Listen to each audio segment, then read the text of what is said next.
How badly do we change who we are to get what we think is right and just? And how clouded can our vision get on such a quest? Dormer not seeing clearly on that foggy day is like a metaphor for him not thinking clearly on the clear, sunny streets of L.A. In cities, we sometimes think we can hide things.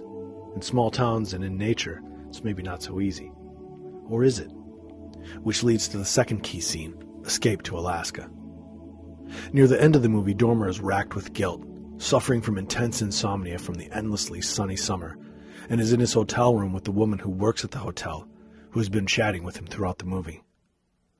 Dormer is basically confessing all his sins to her when she says, quote, "There are two kinds of people in Alaska, those who were born here and those who come to escape something. I wasn't born here." Eventually, they both appear to have gone on telling each other their past sins all night. Again, here we have the landscape playing a prominent role. A warm blanket, a place to escape, maybe a place that doesn't judge.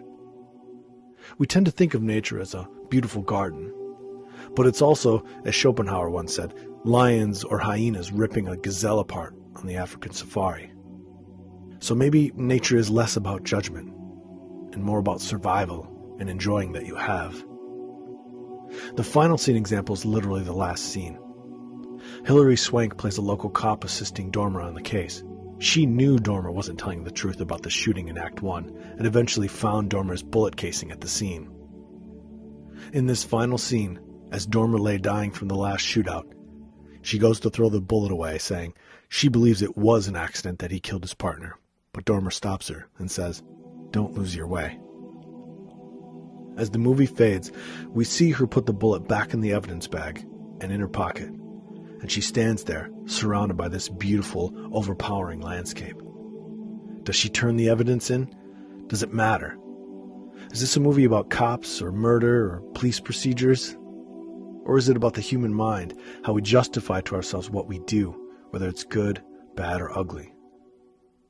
I wonder if this film is about our ability or inabilities to do what we think is right at the time and to be able to live with it.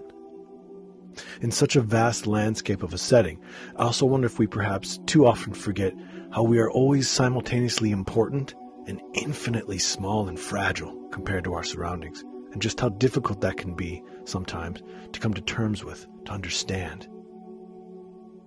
Back in that Alaskan hotel, confessing their sins, hotel worker Rachel Clement says to Dormer one last time, "I guess it's about what you thought was right at the time, then what you're willing to live with."